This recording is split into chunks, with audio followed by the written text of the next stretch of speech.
Hola Sebas, ¿cómo estás? Bien, bien, claro. Gracias por aceptar cómo hacer este capítulo hoy. Los que están al otro lado de la pantalla es mi invitado de hoy. Se llama Sebastián. Nosotros nos conocimos en la iglesia. Empezamos como el camino, digamos, del creyente de formas diferentes. Como yo les he comentado, pasó la vida hasta que finalmente pues me bauticé. En el caso de Sebas, si mal no estoy, ¿tú creciste en la iglesia cristiana? Sí, inicialmente sí, yo crecí en la iglesia cristiana evangélica. Yo acepté a Cristo cuando tenía 18 años, cuando ya salí del colegio.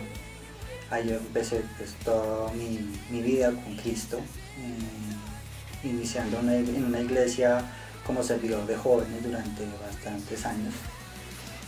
Y bueno, pues hoy en día pues sigo con los caminos del Señor, ¿sí? Sigo en este camino como cristiano evangélico que soy, y así ha sido como mi historia, así a grosso modo. ¿Quieres de pronto contarnos un poco de ti o...? Bueno, pues básicamente yo soy Juan Sebastián Flores, tengo 30 años, yo soy ingeniero civil. Sin embargo, hace yo creo que 2, 3 años, Dios como que me ha encaminado a estudiar ciertos temas que están ocurriendo hoy en día a nivel social, a nivel político y a nivel económico. Esto me ha mostrado un montón de falencias que hay inclusive dentro de la iglesia cuando se tratan en temas de relaciones de pareja o inclusive en causas que pueden presentar diferentes enfermedades o adicciones dependiendo del contexto. Y digamos como que el objetivo es poder buscar más y más de este tipo de cosas con el fin de poder entender, y no solo entender este tipo de cosas, sino también poder solucionar problemas desde un enfoque cristiano o una cosmovisión cristiana. Ese ha sido como mi actuar desde entonces, ¿no? Hasta el día de hoy. Yo sigo trabajando como ingeniero civil, pero digamos que en mis tiempos libres he podido pues, poder estudiar diferentes temas asociados a lo que yo te estoy diciendo. ¿Y sientes que ese es tu llamado, como hablar estas cosas? Pues por ahora sí, ¿sí? Dios creo que me ha tocado en el corazón de poder hablar este tipo de cosas que muchas veces no se habla. Y es importante tocarlos, ya que esto ha influido muchísimo en la vida de una persona cristiana, inclusive como lo vimos hoy en día, especialmente el tema de la pareja. Entonces son cosas que tú dices, mira, son factores que están influyendo en las relaciones o interacciones entre personas, y que al final lo que ha ocasionado son crisis a nivel de identidad, a nivel de tasa de natalidad, a nivel de, en todo caso, inclusive hasta problemas de salud mental. Y bueno, pues gracias a Dios estoy aquí siguiendo, pues educándome, escuchando cosas, escuchando percepciones, escuchando diferentes opiniones, y también leyendo estudios pues, o libros asociados al tema, con el fin de poder generar un criterio propio, que al final es, creo que el objetivo de todo esto, que cada uno de nosotros empecemos a generar un criterio propio y no empezamos a fanatizar hacia un X punto de vista u otro. Primero que quisiera preguntarte es, según la Real Academia de la Lengua Española, por ejemplo, el status quo o el statu quo, que es como realmente se dice, es este estado de cosas en un determinado momento y es usado en contextos políticos y sociales. Para ti, ¿cuál es el estado actual? Bueno, para poder definir cuál es el status quo hoy en día, bueno, tenemos que referirnos a las estadísticas, ¿no? En cuanto a temas de relaciones de pareja, ¿cierto? Hemos visto que, por ejemplo, las tasas de divorcio han aumentado considerablemente. Se calcula que más o menos el 40% de niños van a ver crecer a sus padres divorciados, y en el caso de Colombia, 1/3 de estas parejas van a terminar en divorcio. ¿Esto qué ha conllevado? Ha conllevado a que las personas pues, vivan solas, ¿cierto? Empieza también a bajar la natalidad, ¿sí? Por ejemplo, en Colombia se ha presentado la disminución de tasas del 13% en el 2024, y teniendo un promedio de hijos por familia de 1.7. Esto más o menos está entre el rango entre 1.5 y 1.8 de acuerdo con los países en Occidente. Y esto es un problema, ya que de acuerdo con la ONU, la tasa de reemplazo de población es de 2.1 hijos por pareja. Entonces, claro, cuando no se tiene ese número de hijos entre 2 o 3, ¿cierto? empezamos a tener problemas en cuanto a crisis demográfica. Y uno de los casos más interesantes que he podido ver es el de China, ¿sí? En 1974 la ONU le ofreció $50 millones a China con el fin de colocarla o instaurar la política de un solo hijo. Sabiendo que pues China tiene una gran densidad poblacional, a día de hoy China está sufriendo una crisis demográfica, ya que no se están teniendo los hijos suficientes para poder sostener ciertos esquemas económicos, ya sea pensiones, salud, etc. Y lo que ha ocasionado es una crisis como tal en el país. Eso también va a estar sucediendo hoy en día tanto en Colombia como en países pues, de Occidente, en Europa. Las tasas de natalidad han bajado considerablemente y también ha ocasionado problemas en cuanto a esquemas públicos de pensiones, ya que sabemos que pues, el esquema de pensiones lo que hace que eso funcione es que haya un número de personas cotizando con el fin de poder pagarle la pensión a otra persona, ya que no es suficiente con lo que estamos ahorrando a lo largo de nuestro trabajo. Eso en cuanto al tema de reducción de natalidad, por un lado, y por otro lado también vemos que esto es lo que conlleva, ¿no? ¿Qué interacciones sociales están llevando a que las personas prefieran la soltería? Y estamos hoy en día viendo eso, que ya cerca del 43 a 45% de las personas prefieren vivir solas y no en pareja. Entonces, claro, tú ves todo este tipo de cosas hoy en día, al menos en Occidente, y tú dices, oye, hay un problema de que la persona se siente más sola, o bueno, prefiere estar en la soltería, pero a la vez eso genera problemas de soledad. En Estados Unidos se considera la soledad como un problema de salud pública, mostrando que casi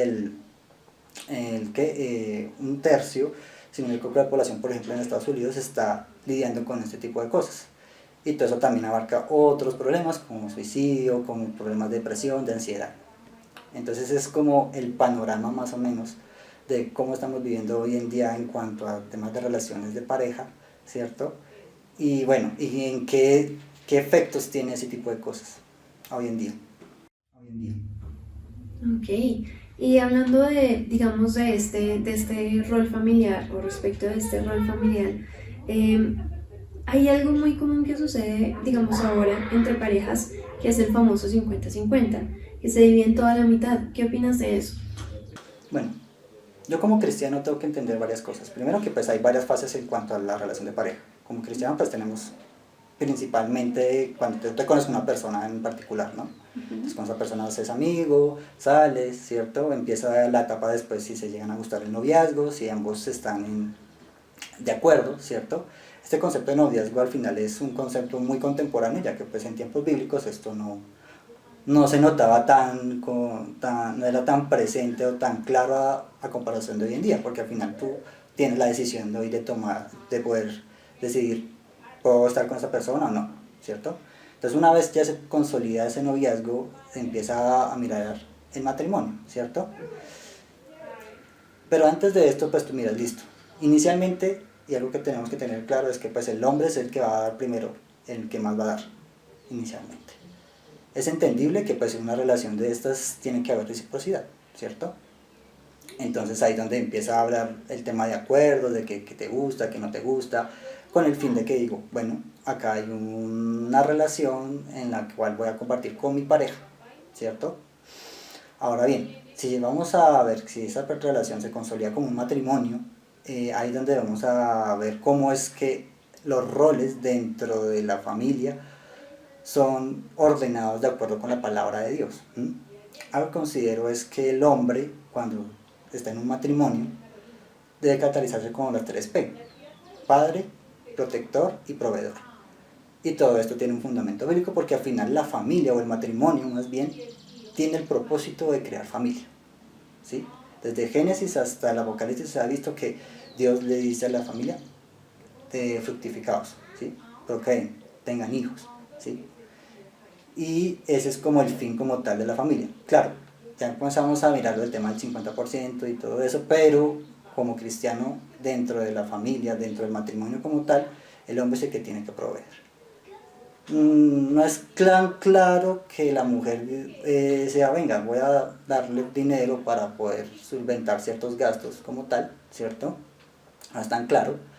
Realmente todo eso recaería dentro del hombre, sabiendo que es el líder de la relación, sabiendo que es la cabeza como autoridad de la relación. Y bueno, esto puede de una u otra forma generar un poco de molestia en ciertas mujeres y de una forma entendible, ya que pues se ha visto casos en que pues hay mujeres en las que se han sometido a hombres pero han tenido problemas, ¿no?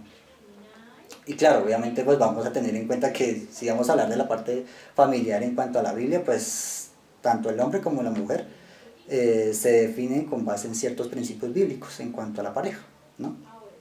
Entonces, en este caso cuando hablamos de 50-50, ¿cierto? Sinceramente no es bíblico.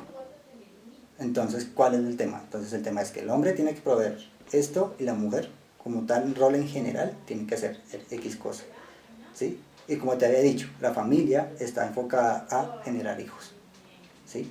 Ese es uno de los principales propósitos de la familia. Y es lo que Dios instaura y lo que Dios dice. Entonces, claro, mientras el hombre va a trabajar, ¿cierto? La mujer en sus primeros años de un hijo, pues va a ser la que cuide, ¿sí? Y esto, yo algo que he visto es que se ha tratado de satanizar porque por razones como que o no se paga, o es muy complejo, o no se desarrolla de forma laboral la mujer en ese espacio, en ese tiempo, perdón.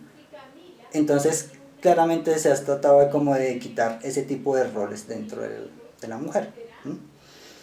Entonces hay que tener mucho cuidado porque bíblicamente, como cristianos evangélicos, de que obedecemos la sola escritura como nuestra autoridad, la sola autoridad, pues, hombre, tenemos que hacer caso a lo que dice la Biblia, ¿sí? Y son cosas doctrinales, claro. Obviamente, tanto la mujer como el hombre tienen su rol y su forma de comportarse de acuerdo con los lineamientos bíblicos, ¿no?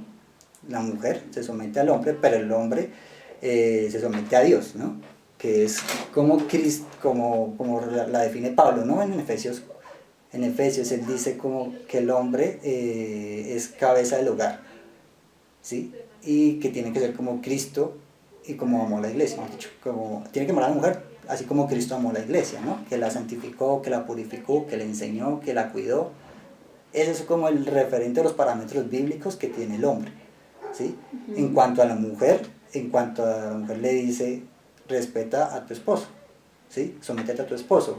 Claro, si tú te sometes a tu esposo sabiendo que pues el hombre va a someterse a Cristo, pues yo creo que como cristiana que tú eres, vas a hacerlo, ¿sí?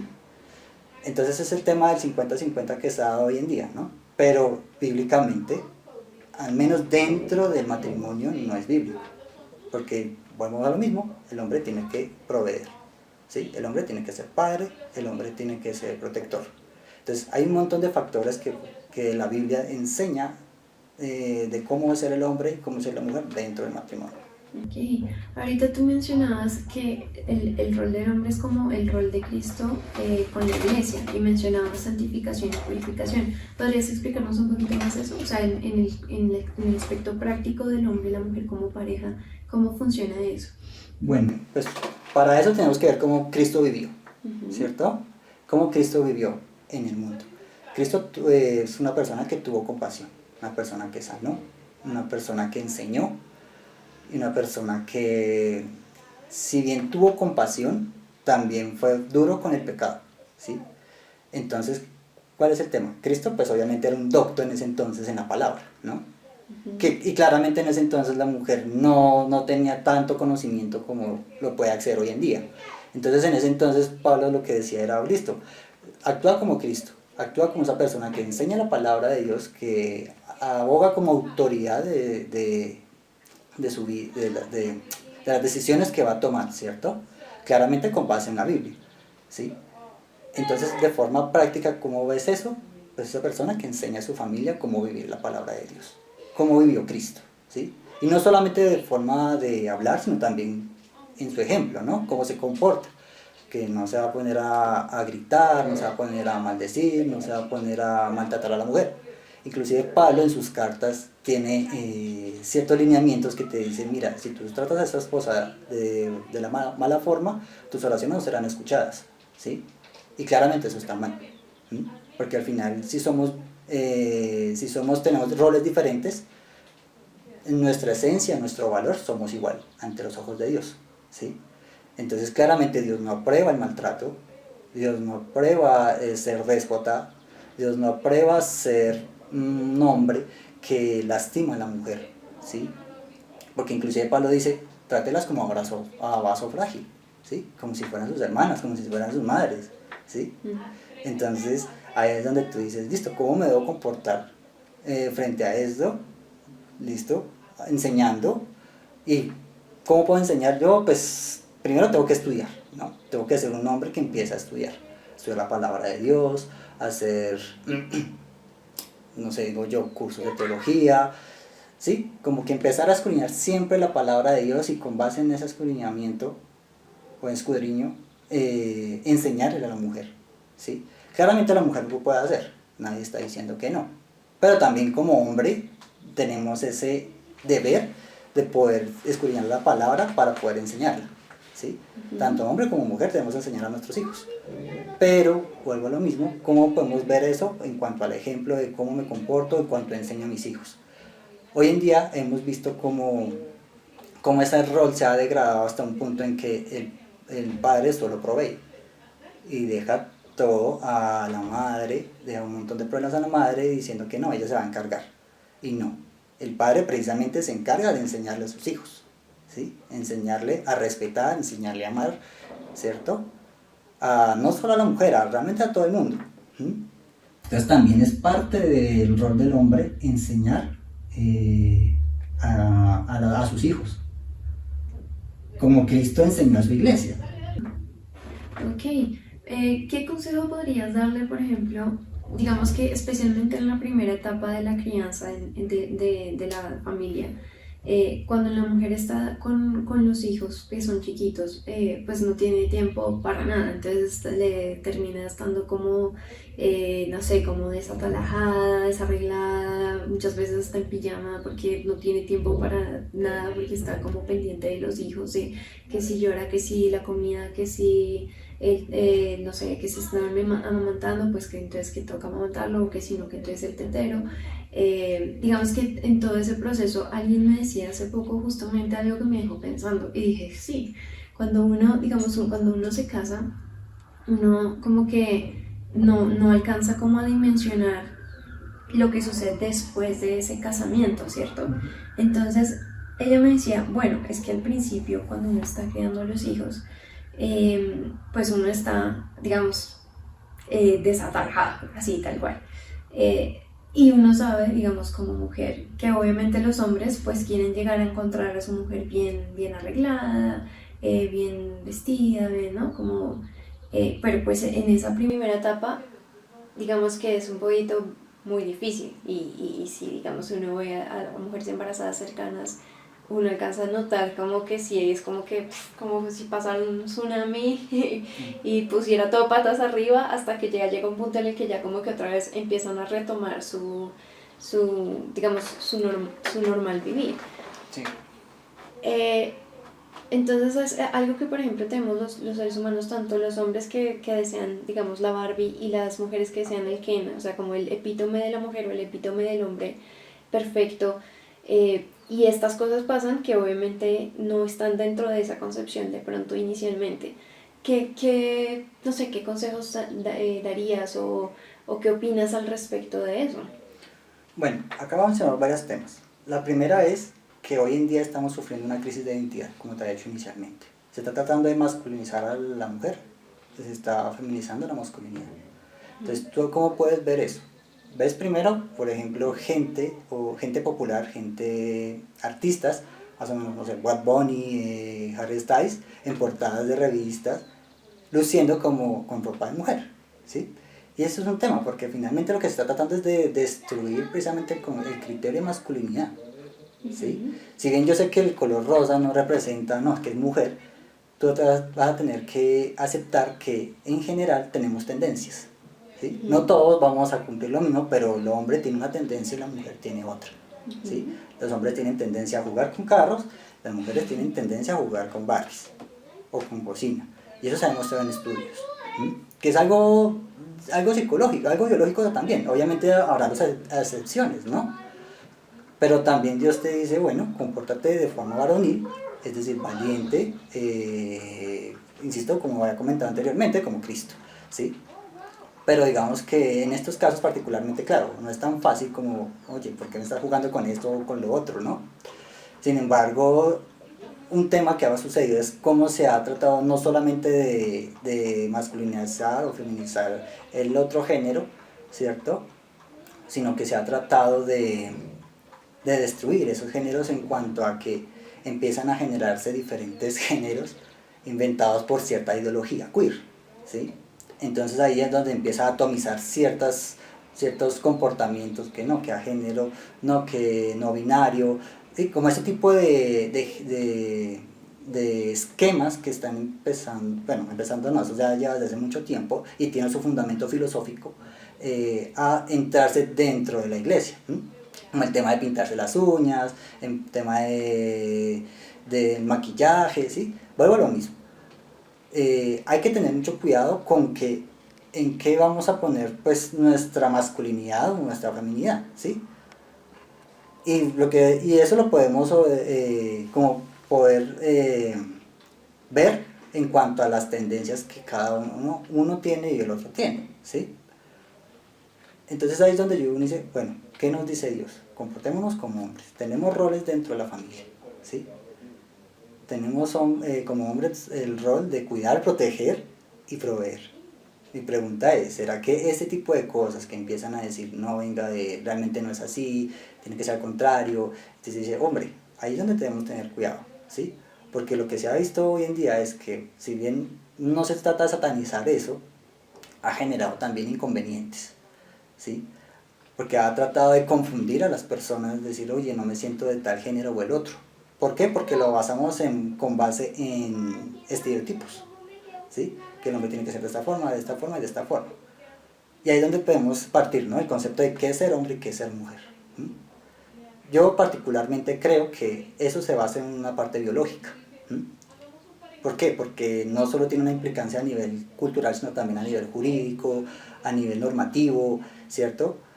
No vas a ponerte a empezar a confundir el género hasta el punto de que el hombre va a tener que participar dentro de las actividades, por ejemplo, las actividades deportivas de mujeres, ¿sí? ¿Por qué? Porque lastimosamente no, somos biológicamente de esa forma. El hombre tiene más testosterona que la mujer, por tanto el hombre va a tener más densidad muscular, va a ser más rápido, va a tener más técnica en muchas cosas que, pues, por ejemplo, el fútbol o en deportes como tal, que eso se nota, ¿sí? Antes de que, por ejemplo, llegara Trump al poder, ese tipo de cosas estaban aceptando que hombres entraran en deportes de mujeres, ¿sí? Y se ha visto problemas asociados a eso porque precisamente los hombres tienen una mayor capacidad de fuerza que las mujeres. Entonces, claro, por ejemplo, en natación,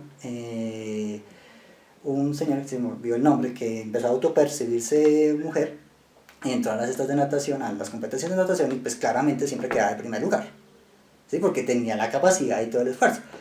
Y una de las chicas, precisamente en Estados Unidos, que empezó a notar eso, no solo no estuvo de acuerdo, sino que también empezó a hacer activismo en contra de eso. ¿Por qué? Porque lastimosamente eso está destruyendo el deporte femenino. Entonces, por eso te digo, es importante siempre generar esa diferencia, ¿cierto? Aun cuando empiezan a haber ciertas excepciones, yo no creo que sea la regla, por lo que vemos, porque te he dicho, porque tenemos tendencias, ¿no? Entonces, Dios nos manda a cuidar eso, a cuidar nuestra masculinidad y en cuanto a la mujer, la feminidad, ¿sí? Y eso es algo que a lo largo de la historia se ha visto y ha funcionado. ¿Mm? Entonces, ese tipo de cosas, cuando empiezan a surgir esas confusiones, que eso es hoy en día realmente, eso de decir, no, es que eso fue hace tiempo, que antes se dejó la mujer, eso no es tan cierto, no todo el mundo, ¿sí? Lo que pasa es que hoy en día se empieza a tratar de inculcar ciertas ideologías, tanto en hombres como en mujeres, de que tú puedes ser lo que tú quieras hacer, independientemente de tu biología o de cómo naciste, ¿sí? Entonces esa deconstrucción de los géneros ha generado problemas, especialmente dentro de la familia. Entonces, de hecho, parte de eso ha generado el problema precisamente de las parejas, ¿no? que que no se casan, o que ya no quieren tener relaciones sexuales con X persona, los asexuales o el agénero, ¿sí? Como ese tipo de atomizaciones que se le generan al individuo de acuerdo con la orientación sexual o género o cómo se comporte, ¿cierto? Es donde empezamos a ver como, bueno, inconveniente. Entonces, ¿cómo podemos actuar como iglesia? Vamos a la palabra. ¿Cómo se comportaba el hombre? Vuelvo a lo mismo. Entonces, las 3P: padre, protector, proveedor. Eso es nuestro propósito como hombres. Inclusive dentro de las mujeres, cuando se hacen familia, ellas dicen, tengan hijos, cuiden a sus hijos. De hecho, inicialmente, en general, las mujeres en sus inicios cuidan a sus hijos y quieren hacerlo, ¿sí?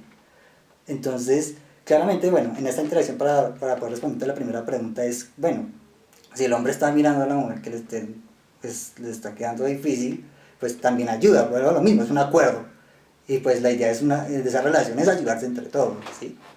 Bueno, no es el hombre solamente el cajero automático, sino también ayudar a cuidar, porque al final y al cabo, pues no solamente el chico está vulnerable, también la mujer, especialmente cuando ya ha dado de a luz, la mujer está vulnerable, entonces es donde empieza el hombre a cuidar. Y obviamente eso también depende de factores económicos, ya que pues en países permiten las licencias maternas de tantos meses, pero en otros países pues no es posible, ¿sí? Entonces al final y al cabo pues es algo que toca tratar de manejar o dominar, y creo que se ha podido. Y yo creo que pues, a día de hoy los problemas que tenemos hoy en día no son comparación de los los anteriores, los de la antigüedad, ¿sí? Hoy en día pues tenemos la decisión de qué hacer y qué no hacer con nuestra vida. Antes no. Podemos tomar la decisión de querer trabajar en esta cosa o en esta otra. Antes no, ¿sí? Inclusive, antes de la revolución industrial, inclusive se veía como el PIB, el Producto Interno Bruto, era muy bajo. Entonces la gente se moría de hambre. ¿Por qué? Porque pues habían actividades que empezaban a hacer las personas que tú dices, bueno, no va a proveer en todo lo que se necesite. Ya cuando empezó la revolución industrial, ya empezó a subir la productividad, a generar pues otros trabajos un poco menos ¿cómo te decirlo? Menos desgastantes, porque claro, no sé si tú has trabajado en el campo.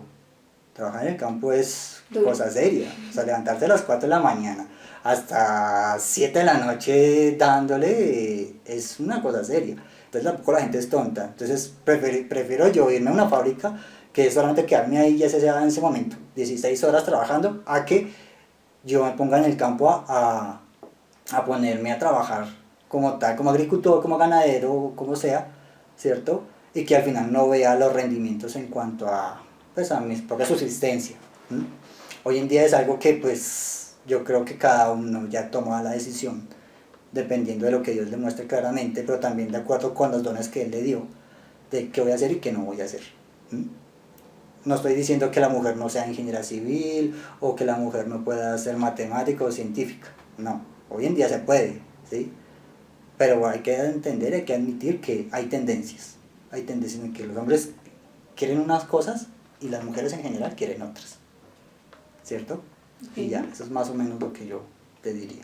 O sea, digamos, respecto a esto que mencionabas ahorita de la realización personal, podríamos decir que es como, sí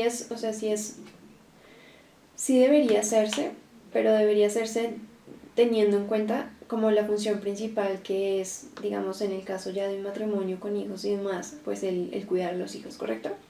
Sí. Ok. Al empezar a ver ciertas críticas que estaban dándose alrededor de esta, se ha visto, por ejemplo, o se ha hablado, por ejemplo, de la manósfera. Para tú entender lo que es la manósfera, insisto, tienes que entender cómo es el contexto sociopolítico del país en el que estás. Un ejemplo, España.